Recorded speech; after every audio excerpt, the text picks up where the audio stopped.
It's WST Sunday Live, hosted by Connor Hrabchak, Lyss Houde, and Jacob Staller.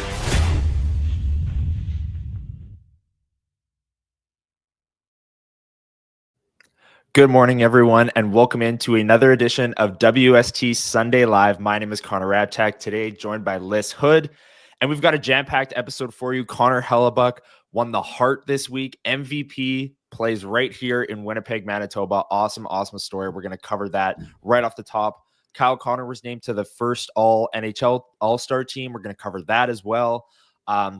And we're going to talk about last night, Game 5 of the Stanley Cup Finals. We're going to talk about the Bomber game on Thursday as well. It's going to be a fun show. Thank you, everyone, for joining us live here at 9 a.m. And before we start, I want to say a happy Father's Day to all the fathers watching, all the fathers out there. My dad, season ticket holder for the Jets, Bombers, Sea Bears. Loves sports more than anyone in this town. Loves watching this show. I'm sure he's watching right now. So happy Father's Day to you, Dad. And Lyss, just a quick word before we get started.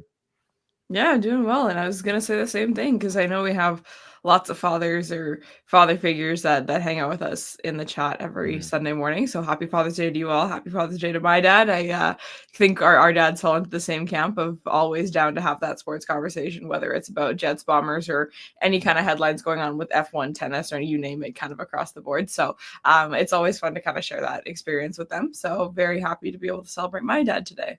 Absolutely, yes. And I know I saw some people posting from it's the Manitoba Marathon this morning. Always, yeah. Yeah, always on Father's Day. Yeah. Yeah, my poor father used to have to spend Father's Day running the super run with me, the 2.6 mile run where I was screaming and crying the whole time and, still finishing with like a 25-minute time or whatever. Cause like I can do it. I just hate it here.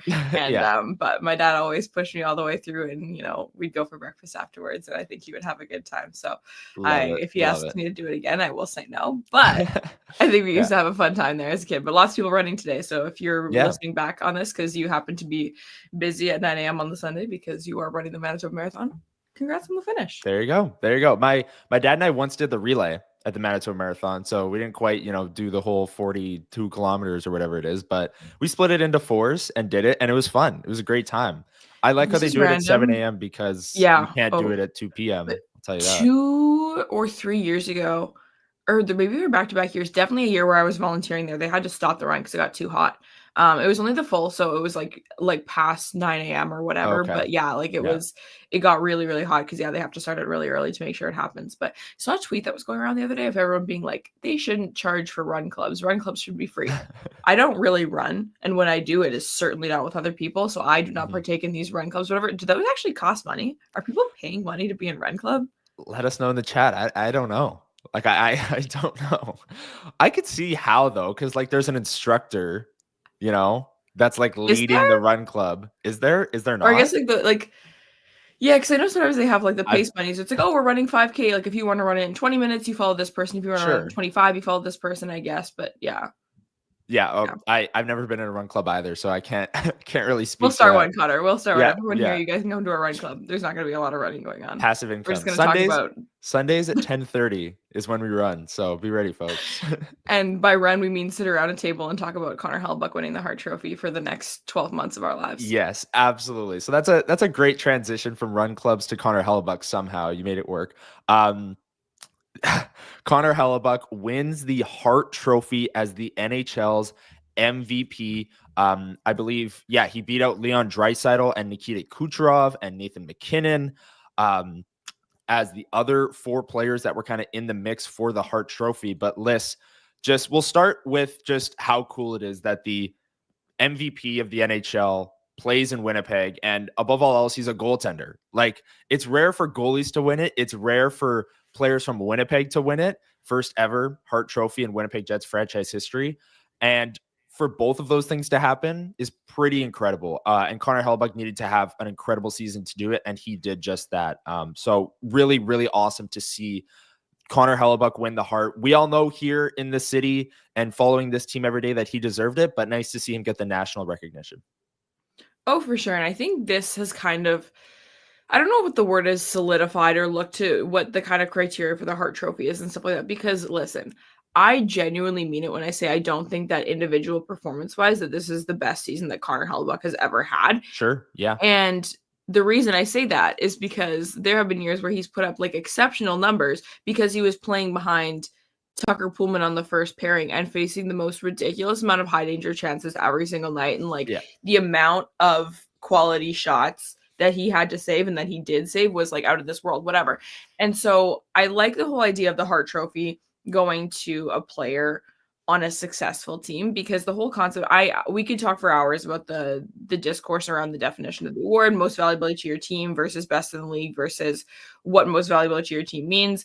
How could you have two nominees from the same team if one of them is the most valuable, then the other one can't be nearly in the same category? But also, how could you fault someone for having another superstar on the team? We could snowball for hours, right? Like you can go down the path, but I think at the end of the day, what you see is a guy who is elite at what he does, and the team kind of rallying and him being able to kind of set the tone, set the pace, set the standard for what it means to be a good hockey player on this team, be far and above what the expectations are of the player, and get to hang with the whole team who is also performing at a high level. Like, I really like that. It's kind of like greatness feeding into greatness, which is what we saw from the President's Trophy team this year, and an all performance from their goaltender. Yeah, that's a great way to put it. So just real quick, Connor Hellebuyck, 47-12-3 was his record this year. 47 wins. That's one off the record set by Martin Brodeur. 48 is the wins record. Braden Holtby matched it a couple years ago, or about a decade ago now as well. But he was one win shy of that. He had a .925 save percentage, a 2.00 goals against average, and led the league in goals saved above expected, the fancy stat, saving all those high danger chances as well. And get this, Liz, he won the Vezina as well. So prior to 1981-82, the Vezina is basically what the Jennings is now. So prior to 1981-82, the Vezina was given out to the goalie who was on the team that allowed the least amount of goals with minimum 25 games played, which Connor Hellebuyck's also a back-to-back winner of the Jennings, but that's what the Vezina was prior to 1981. Since then, so now the NHL GMs vote on the Vezina. There have been 4 goalies to win 3 Vezinas since it changed from the Jennings to what the Vezina is now. Connor Hellebuyck, Dominic Hasek, Martin Brodeur, and Patrick Roy. And that is the list.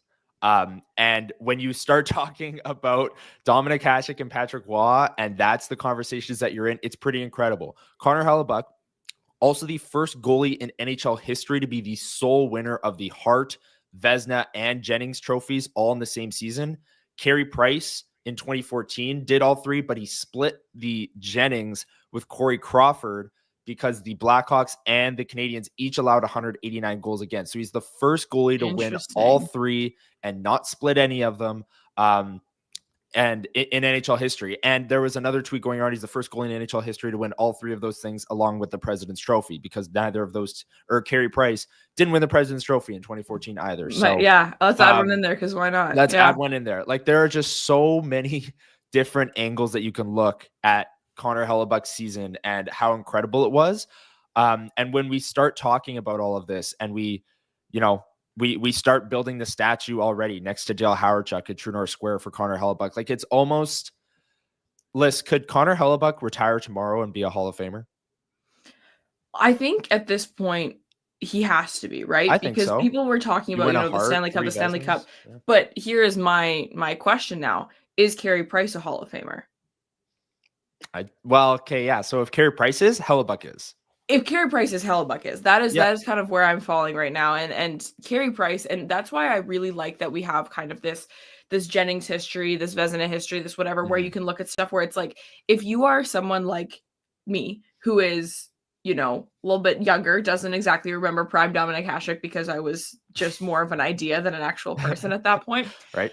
Like, obviously, like, I understand and I recognize and I believe that Dominic Hasek is the greatest goalie to ever play the sport. Like straight up. Like I get multiple it. Harts, Didn't see it, didn't witness it with my own two eyes, whatever. So if you want to give a comparison, the best comparison that we have for modern is that the last person to win it was Carey Price in that dominant season, whatever. It's like, oh, okay, that benchmark and that reality makes me understand the grasp of this a little bit more from a comparative lens, because as human beings, we do like to compare.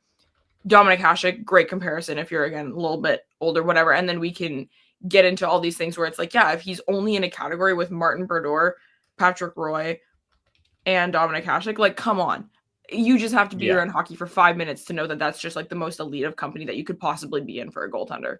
Yeah, no kidding. And look, I know that we're all sitting here and talking about Connor Hellebuyck, and you see all the comments online that it's a regular season award and people are grilling him for his playoff performance, and rightfully so. I mean, he had an .866 save percentage, I believe, in the playoffs.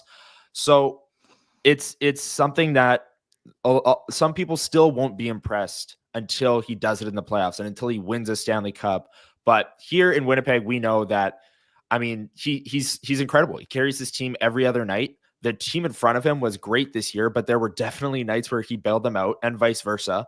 And there's still going to be moments going forward where Connor Hellebuyck's now 32. He's entering year 2 of a 7-year extension. These are the prime years for Connor Hellebuyck to get this Stanley Cup done. I know Sergei Bobrovsky's currently in his 3rd straight finals, and he's a lot older, but these are the years where Mark Scheifele and Connor Hellebuyck are going to be on value contracts because the cap is going to keep on rising. Connor Hellebuyck's going to have his opportunity going forward to win a Stanley Cup. Right now, he's the most valuable player in the National Hockey League, and to do it as a goalie in Winnipeg, I think, is just unbelievable. And yeah, all of those things that I mentioned there, he's in company with Hasek, Brodeur, and Waugh. I mean, it doesn't get better than that when you talk about goaltending. And the Mount Rushmore, maybe not Hellebuyck yet, but the Mount Rushmore getting there for goaltenders all time. Connor Hellebuyck, maybe on his way, but definitely on his way to the Hall of Fame, no doubt. What happens if the Winnipeg Jets go on a run or something or whatever, and he wins 2 Stanley Cups before his contract is up? God, just having some fun here, just putting that out into the universe, whatever. Where does that put him in terms of, like, if he puts up, like, say, just like average numbers compared to his entire career, like across the board, which is like, again, Vezina finalist, like whatever, sort of like continues on this trajectory, but then throws a couple of the big prizes in there. Where do you put him in terms of like all time? Pretty high. I can't believe we're even having this conversation. I know, but but like, if he wins, he's already got 3 Vezinas. Say he takes home like 1, maybe 2 more, and is like one of the highest, Vezina trophy winning goalies ever. And then he gets the playoff success to do it as well. Man, like, gets pretty high. I mean, if he wins 2 cups with a Hart with like as many Vezinas as he has, might be on the Mount Rushmore, might be top 5. He's on his way. I mean, I know Jonathan Quick won a Stanley Cup, but he's on his way to being one of, if not the greatest American-born goaltender of all time. Jonathan Quick's really his only competition for that, and Quick won a cup, but it's about it, Yeah, I don't know. Like, it's so interesting because goaltending is the highest impact position in the in hockey. A goalie can steal you a game, a goalie can lose you a game, as we're seeing in these Stanley Cup finals right now. But I don't know. It's so hard to evaluate goaltending on an all-time scale, because it's like, if a team wins the cup, like Calvin Pickard might be a Stanley Cup champion starting goalie in a week. I know. Like, well, it's the 2023 Vegas Golden Knights, right? Where it's like Brossoit and Hill and Logan Thompson, whatever, all kind of like play a hand in it. And people are like, what if we don't need goalies anymore? It's like, okay, no. Like, I totally understand. And like, I see a comment here that's like, what if Skinner wins a cup? Is he a Hall of Famer? Stanley Cups don't put you in the Hall of Fame. I'm saying that on top of having 3 Vezinas and going into elite company and being one of the only players to ever do that, and a freaking Hart Trophy as a goaltender. I'm not saying that because he's a starting goalie who wins 2 Stanley Cups and puts him in the Hall of Fame. I'm saying those 2 things together, if they were to happen, obviously that puts him in the Hall of Fame, no questions asked, point blank, end of discussion.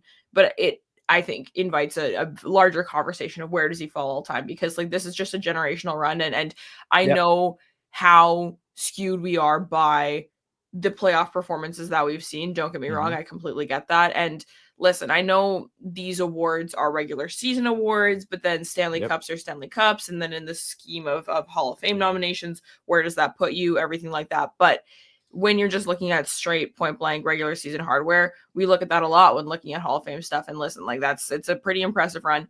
If I had a ballot or vote or was in charge of that or whatever, would I put him in right now? I'm not sure. I think I would really need to look more into the goalies that have and have not made it in and sort of go from there. But a Stanley Cup would seal the deal. And I think everyone agrees with that. Yep. I think so too. And just doing a quick search over here to the all-time, wins leaders, save percentage leaders, etc.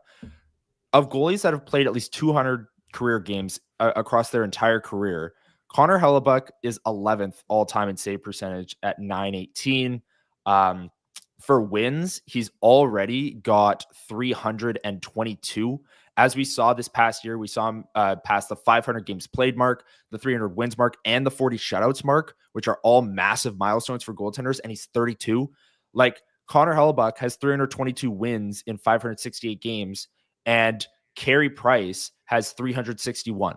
So if Connor Hellebuyck wins 40 or so games less next year, he's already passing Carey Price at 32 years old on the all-time wins list.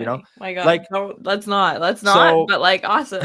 the things that he will doing, pass that, so it's fine. Right? Yeah. So it's, I don't know. The things that he's doing are absolutely incredible. Let's go to the all-time shutouts. Where is he? He's got 40 or so. He's 38th all-time in career shutouts. So what a chump. 38th. Yeah, we just gotta really pick that up. But yeah, it's going to be a conversation for down the line, and it's easy to get wrapped up in it right now when he's fresh off of a Hart.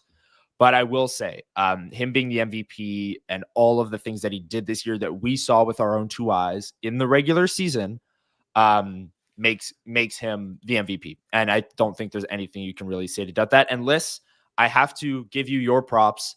The final McDonald's breakfast bet has been paid out because with 2 weeks left in the season, well, it hasn't been paid out. Sorry. I was going to say, I was like, this is my Maxwell House instant coffee. I'm not seeing a McDonald's cup here. Sorry. You've won it. I have yet to pay it out, but with about 2 weeks left in the regular season, I said, while I think Connor Hellebuyck deserves the Hart, I think Leon Draisaitl is going to win it, is what I said. And you bet me that it was not going to be the case, and you were right. So take your victory lap. Oh, hey, I will take it. I think, listen, if Leon Draisaitl had maybe 5 more games played, I think he would have been able to pull through, but I think the injuries just didn't do him any favors. And listen, the ballot was just as close as I was expecting. This is a bit of a random question. I'm going to derail for a second. Sure. Just before we move on. You can bring that to me at Dev Camp. I'll see you there. 2 hash browns, 1 for me, 1 for Jacob. Even if he's not there, I'll drop it off, hand deliver it because that's my boy. And sugar-free vanilla iced coffee, please, and thank you. But when it comes to the Vezina voting, this is the second year in a row that he has finished 31-1-0 in the voting. Yeah.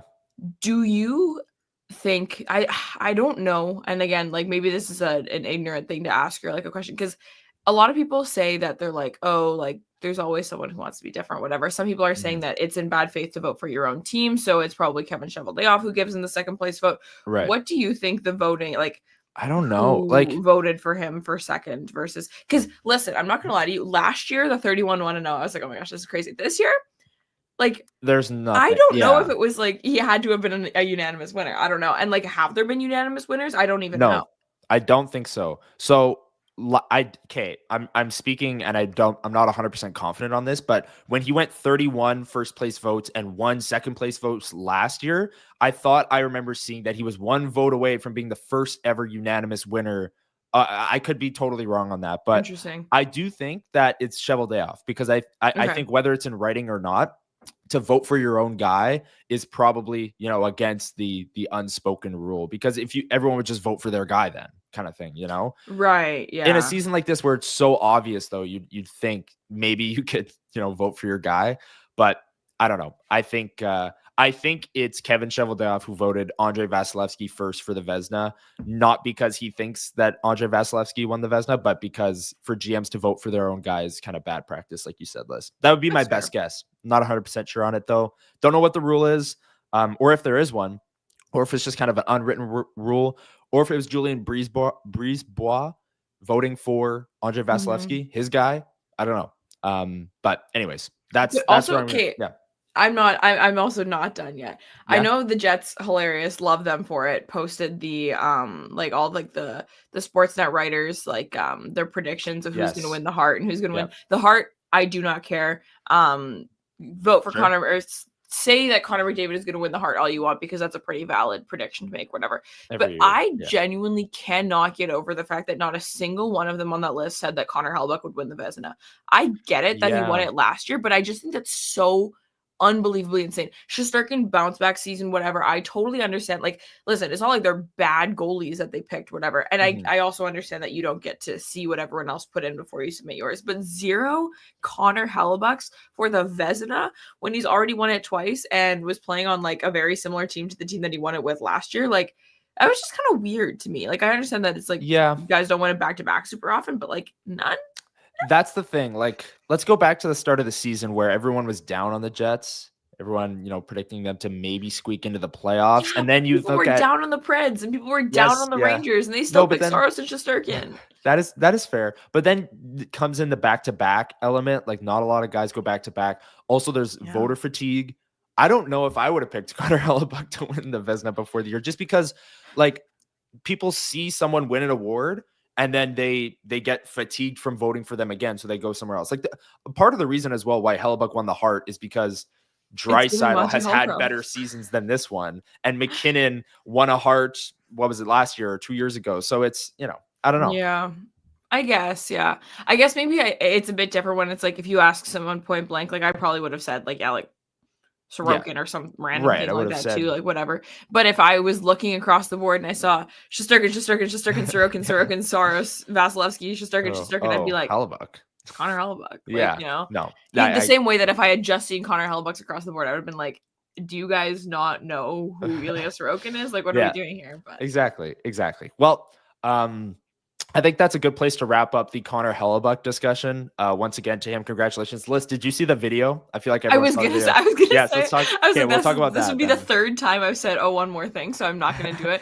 But I thought that the presentation of the awards was absolutely fantastic. Listen, I know it was really cute. Like, in the video, he was like, "Oh, like, were you surprised with the Vezina?" And he's like, "Oh my god, yeah." And it's like, I'm pretty sure that he wasn't overly shocked to have won the Vezina. So finding a way to kind of package those things up together, I think, was so smart, because it's like, it was so cute. Like, it very much embraces who he is and his interests and his hobbies, loves his family. It was so nice that his family was involved, that Chuck was there, all those great things. But just kind of the way that they did, okay, this is the Vezina presentation, and you're there, and then you can capture in real time the reaction to the Hart Trophy coming in, I just thought it was a really, really well done video by the league. Yes, I agree. And finding a way to get Comrie involved. Objectively hilarious. Hilarious. Amazing. And I'll say too, like, we all saw the leaked image, which turned out to be real. And it's him sitting with both the Hart and the Vezina. But for a split second, when I was watching the NHL awards and they brought up Connor Hellebuyck and it's the Vezina and they're posing, and then they go away from it and they're like interviewing his wife and they're interviewing Chuck Hellebuyck about how incredible of an accomplishment the Vezina is. And I'm like, when is the next, there's another part to this, right? Like, they're not wrapping up, are they? And then Comrie runs in. It was just really well done. Really, really well done. And they paid for Comrie's acting classes for that one. Yes, they did. Where's the other one? He nailed it, nailed the part. So yeah, great work there by the NHL and getting that surprise done for Connor Hellebuyck. And the video, everyone has seen it by now. It's really, really good. And if you haven't seen it, go check it out for sure.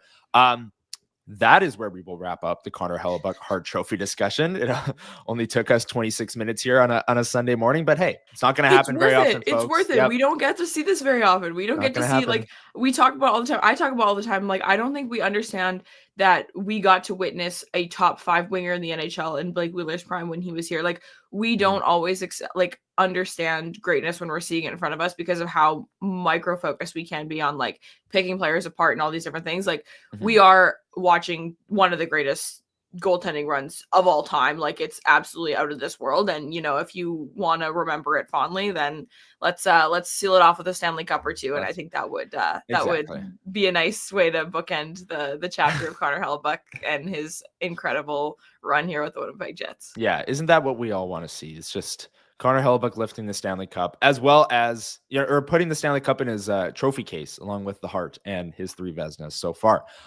Another thing that kind of flew under the radar list when Connor Hellebuyck was announced the Hart Trophy winner was the NHL announced their first and second All-Star teams, and Kyle Connor got nominated for the first team All-Star team left winger spot. So that's 2 Winnipeg Jets on the first All-Star team. Kyle Connor left winger, Connor Hellebuyck goalie.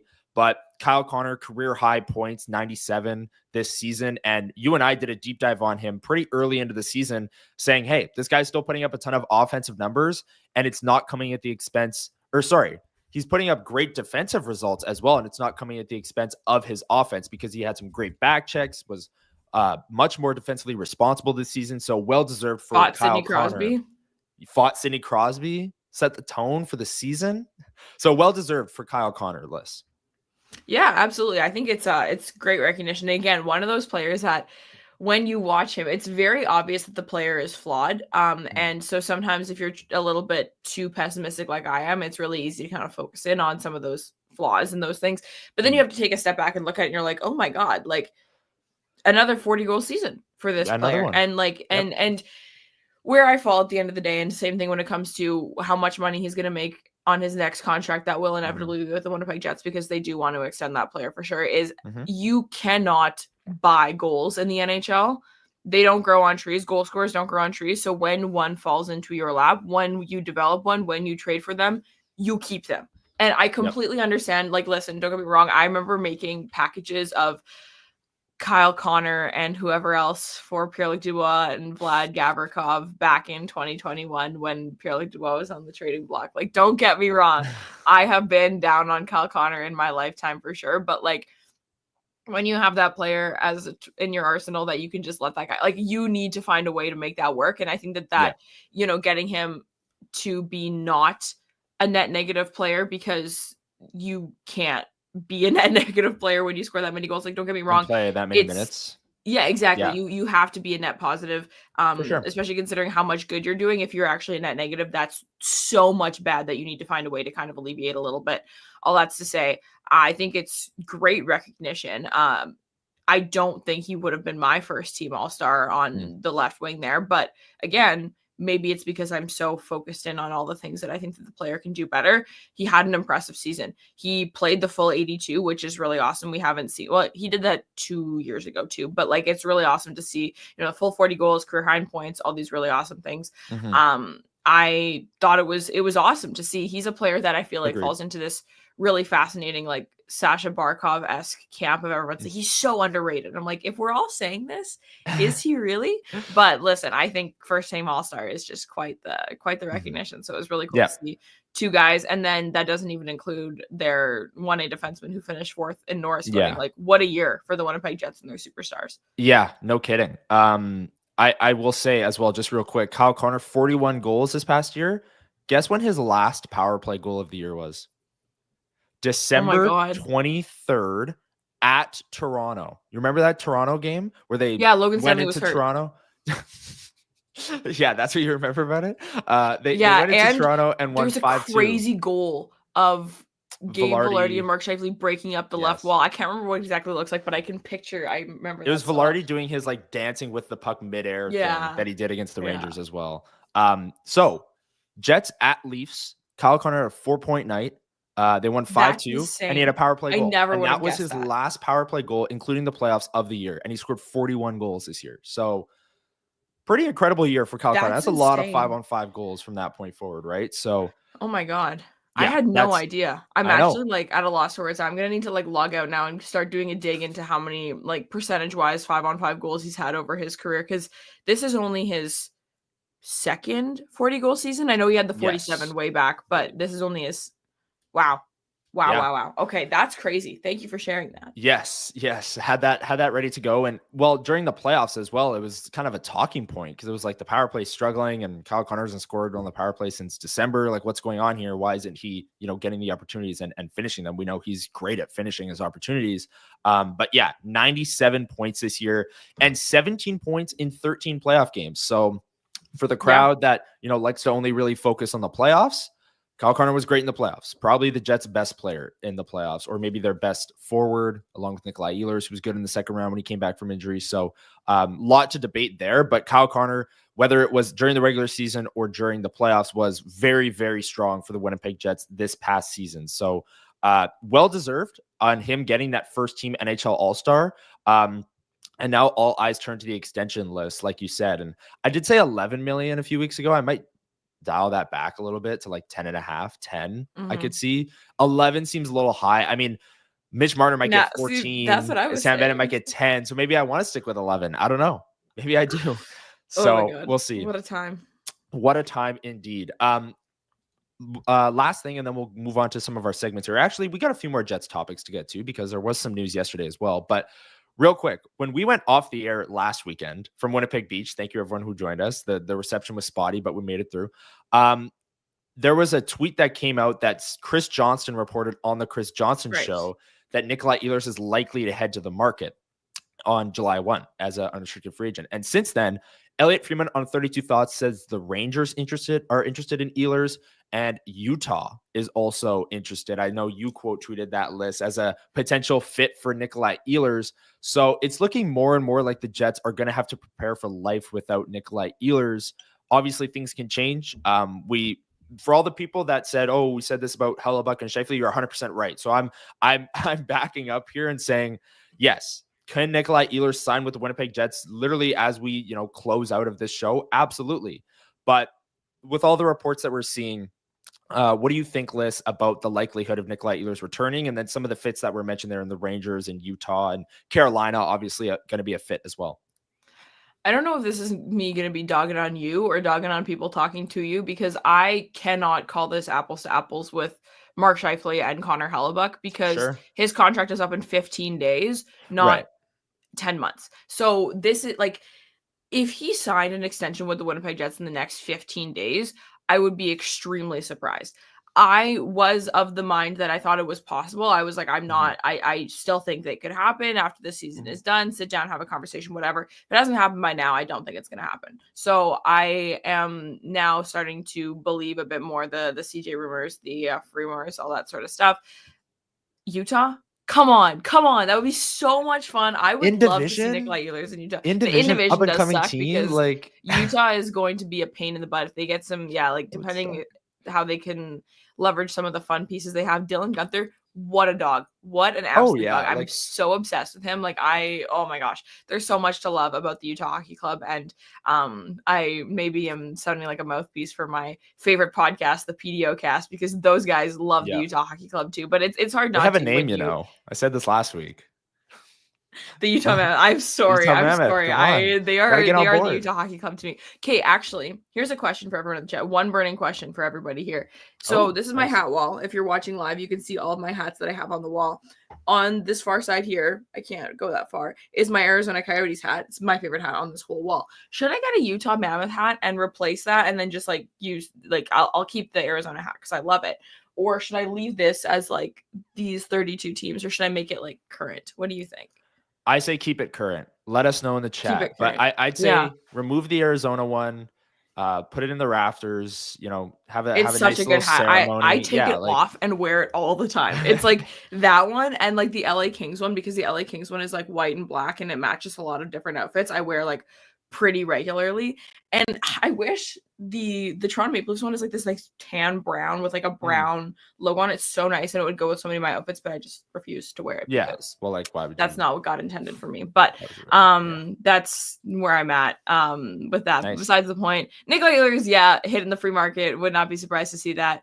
Really, really, really interested to see, especially something like Utah, how much money he might make when he goes externally. It would be really, really weird. But I'm very fascinated to see how July 1st is going to go. Yeah, me as well. And I will say, Utah, would be so much fun for every second they're not playing the Jets and every second I'm not looking at the standings, because I feel like with Nikolai Ehlers, like they'd be a team that's in the playoff mix. You know, they have so many it talented accelerates forwards. their timeline, right? Because that's the other thing. If you're looking at the Winnipeg Jets, you're like, okay, like Chicago a ways away, Nashville, what? St. Louis is kind of on the ups, and Utah's on the ups, but like Nikolai Ehlers, I think, elevates their floor big time, and we know that their ceiling kind of comes into play in a few years, likely when a lot of these younger players like the Logan Cooley's of the world become like legit, and he's already legit. I'm just talking legit. Yeah. So it'll be really interesting to see if they were to acquire a player like that, or even, I don't know if I've seen Mitch Marner's name thrown around, but it's probably just because, again, any team that's in on Nikolai Ehlers can and probably should be in on Mitch Marner too, in the same capacity of like, if you have millions of dollars to spend and you're looking for a high impact winger, I totally get that. Exactly. So if they were to get in a player like that, both of those players are just, they would bring so much juice to that lineup and be so interesting to watch. Yeah, it really would. And Doug here saying Ehlers also wants to be a winner. That was another report that we heard that from Elliot Freeman, that, you know, he thinks he wants to win. I will say Utah. Yes, every player would say that. A, and B, Utah is the perfect team. We're like, yeah, they didn't make the playoffs, but in the up and coming, so they're going to be a winner. Like, you can spin that any possible way, and players do. If he goes to Chicago, he's going to say, well, Connor Bedard's here, and, you know, we got a great young team, and we're going to win for the next decade. Maybe I would find that shocking. If he goes to Chicago, he doesn't care about winning as much as I thought he did. Straight up. No, 100%. I can't see him going there. I can see him going to, you know, the Rangers are another team that, like, oh, they had a down year last year, but they're a contender in the East. So yeah, could see them as well. Carolina, Utah. There's a lot of teams out there that Nikolai Ehlers could be going to, and one of them is the Winnipeg Jets. So we will stay on Nikolai Ehlers' watch here on WST Sunday Live on Winnipeg Sports Talk. Thank you, everyone, for joining us here Sunday morning, 9 a.m., Father's Day edition, Connor Hellebuyck MVP edition. We really appreciate it. Hit the like button if you're enjoying the stream so far. And Lyss, we did get a piece of Jets news yesterday? Maybe the day before. Mm-hmm. It was yesterday. All the days are blending together. I was golfing yesterday, so I was like not on this planet. Alphonse Frey signed his entry-level contract with the Winnipeg Jets. So he was the second-round pick last year. Hustler was on the draft floor in Vegas, interviewed Alphonse Frey, and he's playing over in Sweden now, but has signed his entry-level contract. Your reaction to that news, Lyss? Yeah, I mean, that's great. He's a player that I think a lot of people, Winnipeg Jets fans, myself included, tend to forget about European prospects when they're in that early 18, 19, 20 years old when they're playing in Europe. Like, it's just a little bit harder to lock in on them when they're not playing college, junior, or Manitoba Moose hockey here in North America. So he's a guy who, I'm not going to lie to you, I haven't watched a ton of this year. So it's nice to see that he's still kind of involved, on the radar, all that sort of stuff. And I assume he'll be here for development camp in a couple of weeks. So it'll be nice for him to get to talk about, you know, signing that ELC, what he's excited about, what future he sees for himself here, and all that fun stuff. Probably a bit of a nothing burger news bit for the time being. You know, he's just, you know, young kid, whatever. And we'll kind of go from there. He will forever and always have a special place in my heart, because the first professional media backdrop, whatever, that I ever got to do was Alphonse Frey's, and that was very fun. That was last year. So shout out to my boy Alphonse. And he was fun to watch last year. He's a really neat skater. I really enjoy watching him. So I hope the pick pans out. It'd be nice to have some more European players pan out for the Winnipeg Jets organization. I know there's been some weird narratives around that in the last couple of years, all that sort of stuff. So perhaps he and Elias Salomonsson are the future of the Winnipeg Jets decor, and we can put that narrative to rest for good. So yeah, that was a nice little piece that came out yesterday, 3-year ELC. It's a lot of term for a guy with no experience. Yeah. That's one of my favorite jokes. That's one of my favorite jokes. Such a good bit, because it hits every time. It hits every time. Someone always bites. Someone always bites. It works. I will say, he recreated the photo at the Hockey for All Center of him as a kid. Can't wait for him to recreate it 10 years into his career when he wins a Hart. You know, posing there with the Norris and the Hart. Okay, I'm joking. Alphonse Frey, it's good. God. You know, player signs in Winnipeg, drafted him in the second round. I agree with you. At development camp last year, was really, really interested in his skating style. We filmed a lot of clips on Alphonse Frey because we didn't know much about him, like you said, Lyss. And Yeah, the guy's such a crafty skater. He's so good on his edges. Can I Great just puck say mover. something Yes, go about for Dev it. Camp from last year, just so everyone knows? We were there for like the full camp, whatever, and Connor was so locked in on Kieran Walton. He's like, guys, and it was so funny. I knew. Because what you knew, I you knew. knew. Let me know who you're picking next, and I'll make sure I invest early. Because you had the Kieran Walton on lock nice and early there. Everyone can't wait now for my development camp breakout player. Who's it going to be this year? No, 92 points in 66 games for Kieran Walton last year. He might be a subject to our deep dives coming up here, Liz, in the summer. We gotta go back and look at what happened. How did he have an explosion from 43 points the year before in 65 games to 92, both with the Sudbury Wolves? And if you look at the points gap too, as well, I don't have it in front of me here, but it's not just, he's on an amazing team and racking up a ton of points. Like he's the driver of the offense. He was dragging that thing by the bootstraps. That's for sure. Which is very, very impressive. So excited to see when he comes over to Winnipeg, probably plays with the Moose eventually and all those things, but still a later round draft pick. But I know you, Liz, you are a big advocate against draft position. Don't look at it. Once a player gets drafted, I mean, hey, we're talking about a fifth round pick who just won the Hart, right? So that is something that that cannot go without being stated there as well. Last thing before we get to trending up, trending down list, Game 5 of the Stanley Cup Finals was last night. Florida won 4-2, taking a 3-2 series lead. Cup is in the building on Tuesday. Florida has a chance to win it on home ice, just like last year, although last year was Game 7. Does this one come back for a Game 7 next Friday in Edmonton? I think it does. I think it Really? does. I think this series has had too much excitement, too much fun, too much drama, too much tight-knit hockey, too much everything for it to not go to 7. I cannot say enough good things about the hockey that we've been able to witness in this series. I feel like the world's biggest idiot for like a lot of this year being like, whatever. Like Florida's, they're still good. Edmonton's still good. I thought Edmonton in particular, because they lost a couple of players that I was keen on Zach for them Hyman last year to start the series as well. Yeah. But, and I didn't like the Victor Arvidsson ad. I didn't like the Kasperi Kapanen ad. Like there's a couple things I was like about. And then Mattias Ekholm was hurt and all these different things. So I was like, okay, whatever. And now I'm like eating crow on everything. So like this is like the best hockey. The Florida Panthers, I've said enough good things about them on this show that I don't have to keep going on that. But they're awesome. They're so fun to watch. And I won't go on a Sam Bennett rant in terms of Sam Bennett will not be Sam Bennett if he goes anywhere else. He will be parts of Sam Bennett, but he's not going to be this exact same player. Florida Panthers is a state of mind, and they just have this really awesome sort of way of playing hockey that's just been a treat to watch for this entire playoff stretch. Doesn't matter.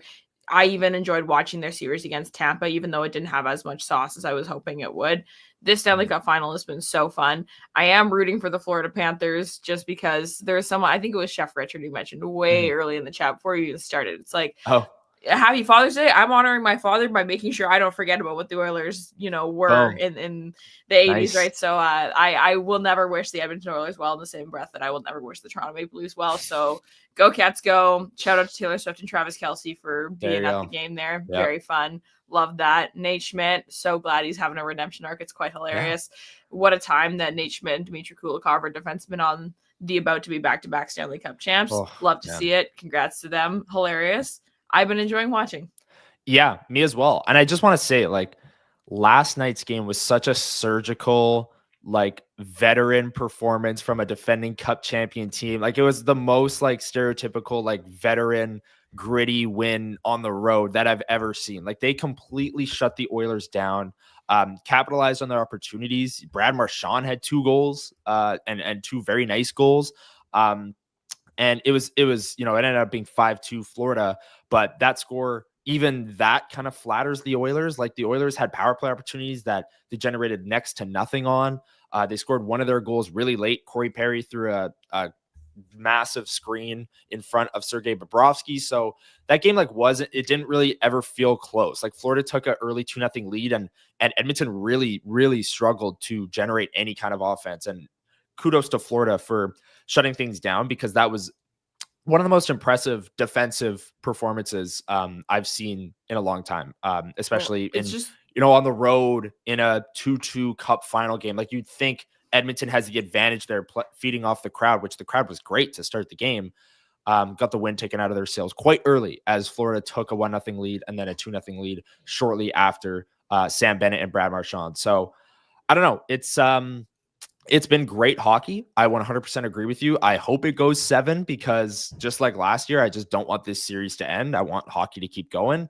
And I'd be okay with Edmonton winning. I know people in chat won't like that, but I don't mind. Okay, no, there are so many different things. And like, listen, like I've talked about this before where it's like Edmonton winning. The biggest thing is like, I am ego driven in saying that I do not want them to win just because screw those guys, whatever. But like, I have lots of friends and family who I love with my whole heart, who are big Oilers fans. So I would be very happy for them. And the other thing, the biggest thing is that I love the idea of a flawed hockey team winning the Stanley Cup because it's like, oh my God, just get good players. And it's good for the sport when your superstars get to win. Connor McDavid winning a Stanley Cup is good for hockey, whether you like it or not. It is good for hockey.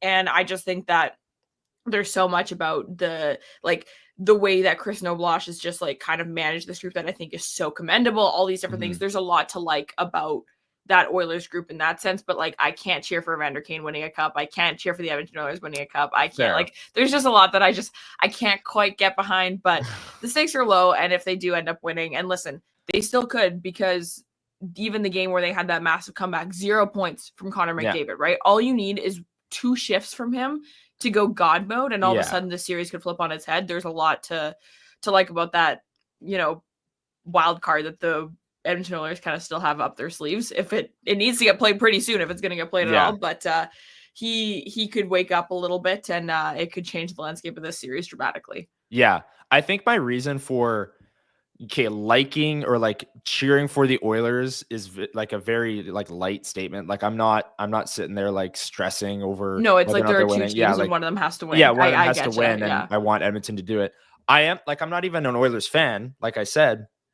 And I'm scared of the scenario in which Connor McDavid finishes his career with millions and millions of points and all of these records as, playoff points. And him, Gretzky, and Lemieux are like the fastest 3 players to like 150 playoff points or whatever I saw last night. So he's, top 3 pace points playoffs all time. And what if there's a scenario where he doesn't finish with a cup in his career? Like I know he's got a lot of time left, but he's 28. Players are going to have to start getting paid here, himself included. Like he's up after next year. He's in the Kyle Connor situation, to put it in Jets terms. So he's going to be eligible for an extension starting July 1st. Draisaitl got paid. Bouchard has to get paid. I don't know. Their depth just might get worse as his career goes on, and we'll see. But I do think Connor McDavid, still got a shot to win this series. I mean, it's not over. I do think that they go back to Stuart Skinner. I was about to say Jeff Skinner. Jeff Skinner playing goalie would be hilarious and on brand for the Oilers. But Stuart Skinner, I think, is their goalie in Game 6. I think that's what I would do. I'd go back to him and then pray that you come back for a Game 7. But we'll be locked into it. It's going to be really fun. Game 6 is Tuesday night. Panthers can win the Stanley Cup, their 2nd in a row, and the Oilers look to force a Game 7, which would be on home ice. We'll talk about the Bomber game after our segments list.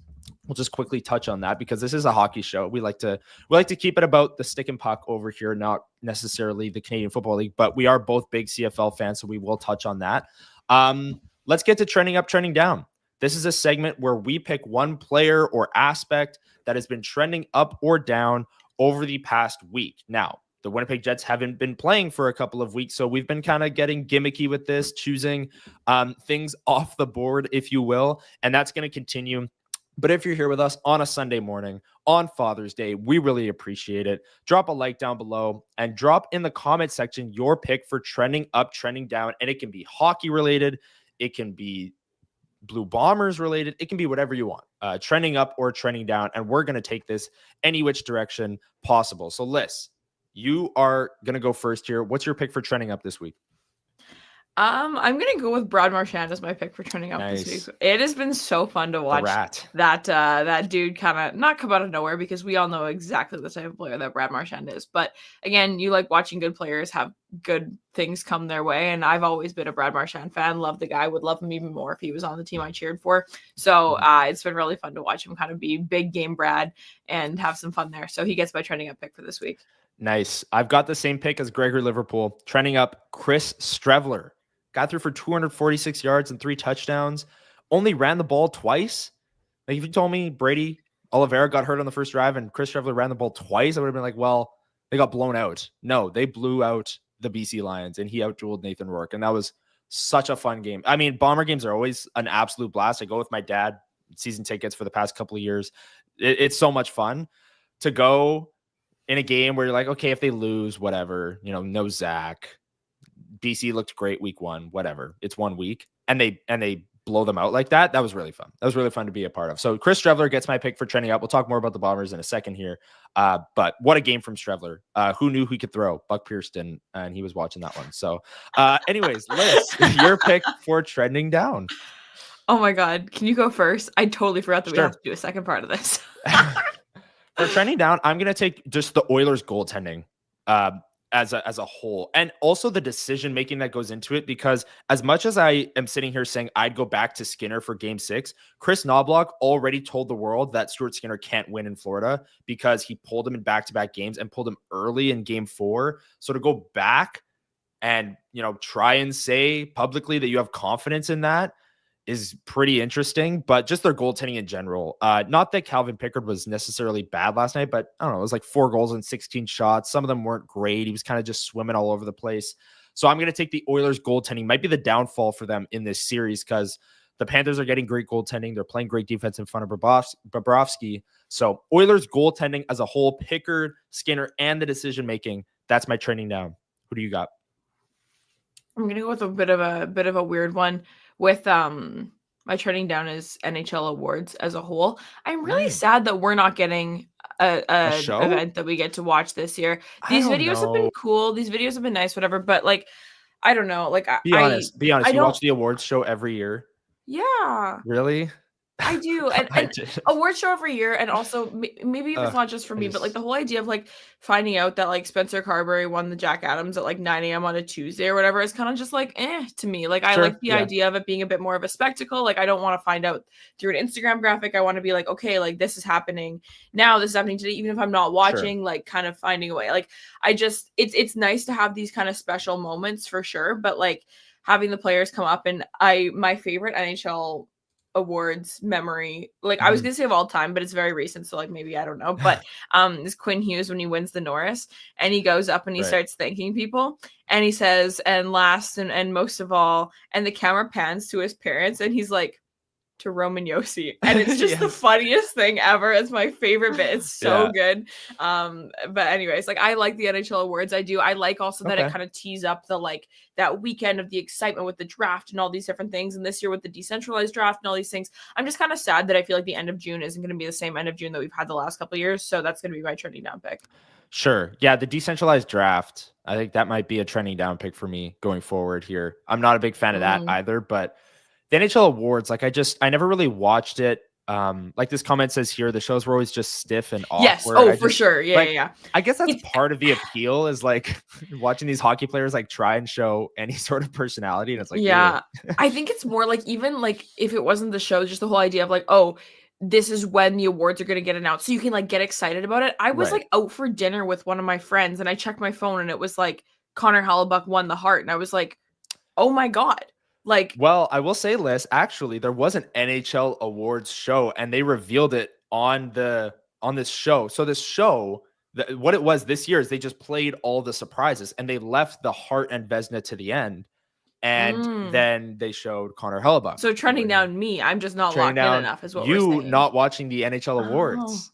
Although, so they had one. They did it just for me and I didn't tune in. That's on me. 95% of it was revealed already, like you said. Yeah. So with the surprise videos. So anyways, yeah, that's a good pick though. I mean, I disagree with it, but it's a good pick because I'm not a big NHL awards fan, but I could see it. I could see it for sure. Yeah, and I mean, like all these things where it's like, ahead. I feel like I'm not done.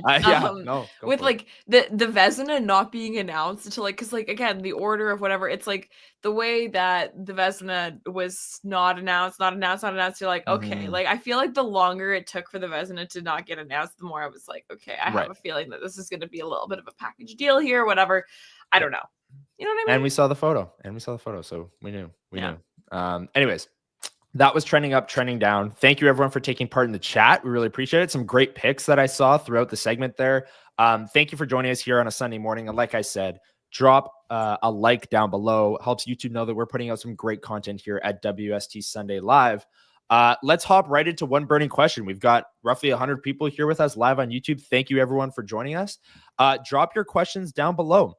This is a segment where we throw it to you, the chat room, to drop any questions that you have down below. It could be Bombers related, Jets related, whatever you want. One burning question, drop it in the chat below. We're going to try and rapid fire through these as quick as we can. So get the questions into the chat room right now, and we will look to answer your one burning question list. My one, you have one for me? I never get to start the segment because you are the best host ever and always have things. So I'm going to ask you a question. Okay. When we go to the ballpark on Thursday for Winnipeg Sports Stock Goldeyes game, what is going to be the first concession food that you order? Oh, that's such a tough question. I might go with the classic chicken fingers and fries with honey dill sauce. I might just keep it simple, not overthink it. Chicken fingers and fries. You got an idea? You got anything? No, I don't. Nothing. I feel like too many options, honestly. There's like too many good options. Always scale the concessions to be like, what am I in the mood for today? I have been a pretty consistent indulger at Goldeyes games in the vodka lemonades the last couple of years, but not really on my booze grind this summer, so won't be partaking this time around. But actually, no, do you know what? Last year we went to a game. I took my brother and his girlfriend, and we went to, and you were there. Were you there? You were there. Yes, we went to a game with Huss, and we went to a playoff game, and it was super great. We got those ice cream nachos. It was like waffle cone chips, and you dipped it in soft serve or something. Gas, absolutely gas for a hot day. If it's warm and beautiful on Thursday, might have to get those going. So I'm excited for that. Yeah, Winnipeg weather talk. 26 and sunny. Early look ahead to Thursday. So pretty sweet. Okay. When we went to that game last year with Hustler in the box there, and Dustin Nielsen, was great meeting him at the game. He called the Bomber game on Thursday. I had the Goldeyes dog that was like loaded with like bacon bits and pierogies on the hot dog. Oh man, it was there's just so many good food options, and best concessions at a sports game in Winnipeg. No, easily. And I don't think it's really even close. I don't think anyone would fight me on that. Yeah, no. Like if you go to a Goldeyes game, you're eating at the game. If you go to a Jets game, maybe you'll stop at like Hargrave Market on your way. I've never eaten at a Jets game before. Right, so you're going to a Goldeyes game, you're eating at the concessions. Like it's man, they have so many good options. It's awesome. So I can't wait to be there Thursday. I'm kicking myself because I haven't been to a game yet this year. And I love those games and having the food there, whatever the case may be. But yes, exactly. So yeah, it's our WST night Thursday night. Al Broderick here saying, see you at the ballpark on Thursday. See all of you WSTers there on Thursday. Liz and I will both be there. It's going to be a super fun night. Like I said, weather's looking good a few days out here. So let's make it a fun night, and let's hope the Goldeyes can give us a win, and maybe not give us a 1-0 super quick game like last year.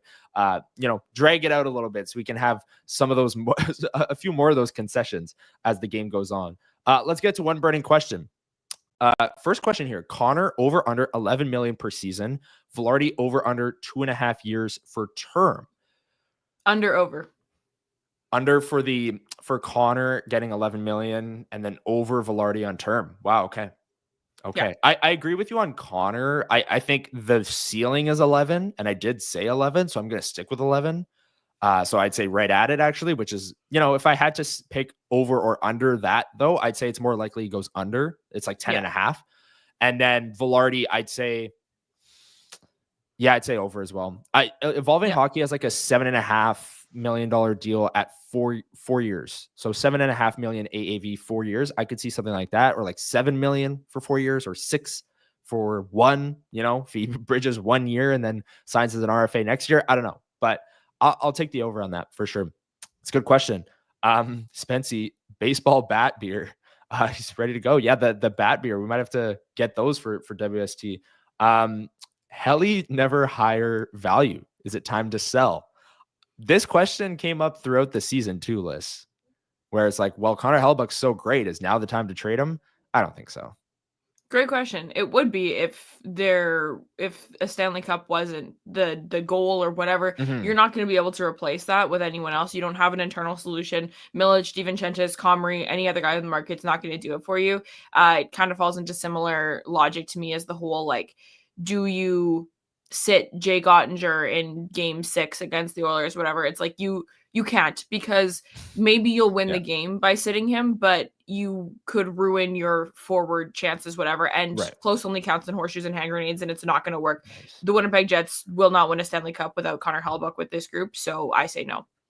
Okay, nice. I agree. And again, I don't want to dismiss questions like this, because it's like, well, the Oilers could trade Connor McDavid, and it all depends on what the packages you get back. If you can trade Connor McDavid for Nathan McKinnon and Cale Makar, it's like, well, yeah, duh, you'll make that trade, right? So it's always, right. Like, there's always values to players, and any player can be traded. As we've seen, the greatest player of the history of this sport got traded multiple times. So it's a question worth answering, and I think we answered it well. I don't think it's in their best interest.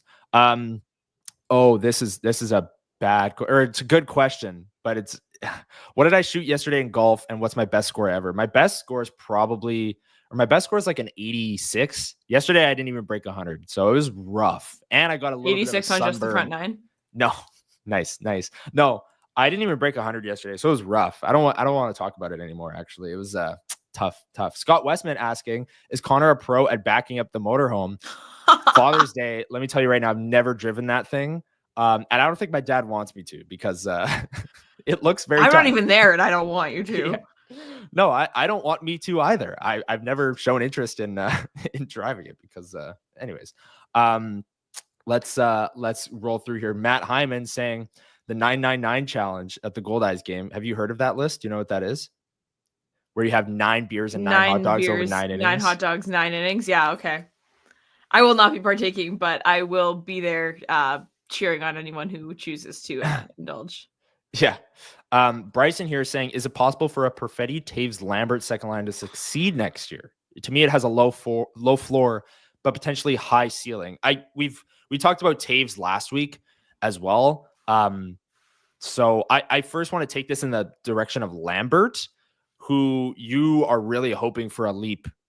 If you want him to be a second line player in the NHL, like if you want him to replace Nikolai Ehlers, you need a big leap out of him. Like, he had 3 goals, I think it was. Let me double check that, in the AHL this season. It wasn't his best year. He wasn't in the best scenario. 7 goals in 61 games. He was stuck at 3 for the longest time. I had that number in my head. 7 goals, 28 assists, and 35 points in 61 games for Lambert this year. Situation around him wasn't the greatest, but for him to take a leap not only to the NHL but to the second line would be huge. So going away from the Taves conversation, which we had last week, Lyss, on, we both prefer him potentially as a 4th line center if the Jets are able to bring him in. Brad Lambert, I think that's a big leap for him. Where are you at on that? Yeah, there are a lot of question marks on this line for me. Perfetti is the most stable one here, and that's, saying something, considering how young that player still is in his career and how many variables have been at play in his Winnipeg Jets tenure so far. Mm-hmm. I feel like there's just so many questions I have about this line that I have no idea. I genuinely, I would have to think a little bit harder about it, just because of how, we know the Jonathan Taves, how long it's been since he's played. Never played with these players. Brad Lambert is just kind of an enigma in and of himself. Love where your head's at, though, Bryson. Like, I like this idea of, like, creative usage of different players, and I see different stylistic fits in these different players. Who is the trigger man on this line? I'm not 100% sure. I feel like there's some goal scoring that they might need, but hey, who knows? If you could plop Jonathan Taves in front, if he can start banging away at some pucks, and Perfetti can feed them to him, and Brad Lambert can do flips and somersaults around the offensive zone, who knows? Maybe it'll work. Flips and somersaults. I'd like to see that from Brad Lambert. But anyways, I will say, like, I went right off Brad Lambert. I also wouldn't be penciling him in as the second line center or winger going into next season. It's very much we'll wait and see. He needs to prove it situation, which is what it was last year going into training camp as well. It was Vlad Nemeskov, Brad Lambert, and maybe even a little bit of Cole Perfetti. Who's the second line center going to be? Will we be asking that question again going into this year's training camp? We shall see. The Winnipeg Jets would need to make a move for a second line center, but something tells me the conversation we'll be having is Nemesnikov, Taves, or Lambert. Who's the second line center? We'll see. Yeah, and here's honestly the question I'm asking myself. What's the bigger leap? Lambert at second line winger or Taves at 2C? Lambert, to be honest with you. I think he's that not far away because things could change on a dime, but there's just very little about his recent performance that would make you be like, yeah, that's a fit. That's going to happen immediately next year, Yeah. And I know looking at points and things it's very situational, but he did go from 55 points to 35 points. And I feel confident in my assessment. I do be watching. Okay, you're locked into the Moose much more than I am. I will agree on that. You are locked in the Moose. You're there at the games in the press box sometimes, and watching a lot of the road games as well. Flow Hockey, number one customer. Flow Hockey. So yeah, I mean, Brad Lambert is going to be a big talking point this offseason because he needs to take a leap, and the Winnipeg Jets would very much welcome it because they might be losing a 65-point player to free agency in Nikolai Ehlers. So yeah, that's going to wrap up our One Burning Question segment. Thank you everyone for dropping your questions down below and joining us here on Father's Day, Sunday, 9 a.m. We're here every single Sunday. Really appreciate it. And we'll have a lot more content coming to you over the course of the summer here. Lyss, before we go, just a quick word on the Bombers. 34-20 win over the BC Lions. I know you weren't at the game, and I know you go to the games. You like being there at Princess Auto Stadium, but looking back on that one, pretty impressive to win without your starting quarterback and then losing your starting running back in the first minute, basically. Yeah, 100%. I think, listen, we know that this Bombers team is trying to run it back again. And the biggest pieces of that group are obviously, we know Willie Jefferson's great and he's getting older, all that, but Collaros and Oliveira drive the bus. We all know that is not a secret. That is not a surprise. We didn't even have him. I have been so stoked about Dalton Schoen coming back this year. That's been my big thing I've circled. I'm so pumped to have him back. I was so devastated that they had to lose him last year because what a fun player to watch play too. Yeah. But listen, those are the two guys. Those are the guys. And so we knew that Zach Collaros was not going to be playing in this game. Everyone knew that. Chris Trevler, you spoke eloquently about it in your Trending Up segment. Awesome game. And again, I got so frustrated with Buck Pierce last year and just the deployment of Chris Trevler. He's capable of throwing the ball.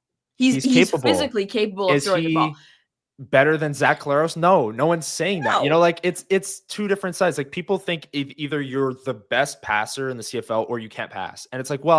If you're a short yardage guy, you can mix it up a little bit. He can throw, and we saw it. Right, exactly. And even if it's 1 or 2 drives per game that you're just to mix it up a little bit so that the team has to adjust their defensive coverage a little bit. You got to throw something in there to spice it up. So I thought Strevler was great. And I see a comment here from Kabilas about Peterson, awesome to get to see some great silver lining. I can't speak linings in this game. So it was a really fun one.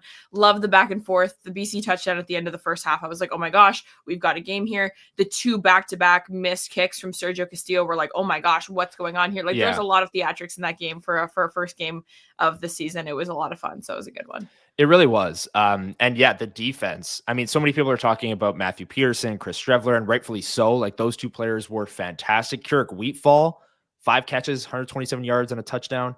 But the defense, held Nathan Rourke to 6 passing yards before that late second half or first half touchdown list that you mentioned there. Insane. The defense was locked in. The return game looked good. Trey Vavel, not really sure how to say his last name, but he looked great on kick returns and punt returns. And then again, like I said, you didn't even have your starting quarterback or running back and outdueled the king of the CFL, Nathan Rourke, who beat the Elks at home. And suddenly people wanted to give him the MOP immediately. But anyways, if Nathan Rourke has 0 haters, Connor has passed away. I feel like this happens all the time with Nathan Rourke, though. He beats the Elks at home. Everyone's like, oh, Nathan Rourke, here we go. It's no. Second coming of Christ, perhaps. Come to Winnipeg. Maybe. Come on down to Winnipeg. See what happens, right? He's 0-5 against the Bombers in his career. So we'll see. He's got to go through the Bombers if he wants to be in the Grey Cup this year, which is at Princess Auto Stadium. I really like that. I saw people tweet this out as well. It was nice. And we tweeted it out because Jeff Hamilton said it on our show. It was nice to see the Bombers, remind people that they're kind of the class of the West. Even if it's just one game against the BC Lions, it's like, okay, well, they were a home underdog. They didn't have their starting QB. They lost Brady Oliveira, and they still had so many players step up in that game. And yeah, it made for a great night at Princess Auto Stadium. I know a lot of people were there. The offensive line was awesome. AJ is mentioning here. Not enough people are talking about that either. Pat Neufeld was a game time decision coming in. He ended up playing and was great. So it all starts with the offensive line. I mean, if your quarterback and your running back are backups and they're cooking, it's because they got time to do so. So that was a really, really fun game, really fun night at Princess Auto Stadium. That was last Thursday. This Thursday, Lyss, will be at Blue Cross Park for the Winnipeg Goldeyes game, WST night at the Goldeyes. First pitch, I believe, is 6:30. So it's not 7, a little bit earlier. Got to get downtown quicker. But really looking forward to seeing everyone there, Lyss, on Thursday. Yeah, I'm super fired up. Like you said, I also haven't been to a Goldeyes game yet this year. I work really close to there, so I'll probably just mosey on over there after work, and I'll be so excited to see everybody. I think going to be lots of folks there, and it's going to be a blast. I know I've missed all of you very much in terms of not having as much Jet stuff to talk about all day, every day, and seeing people at games and all that sort of stuff. So hopefully everyone's going to be there. If you see us, make sure you say hello.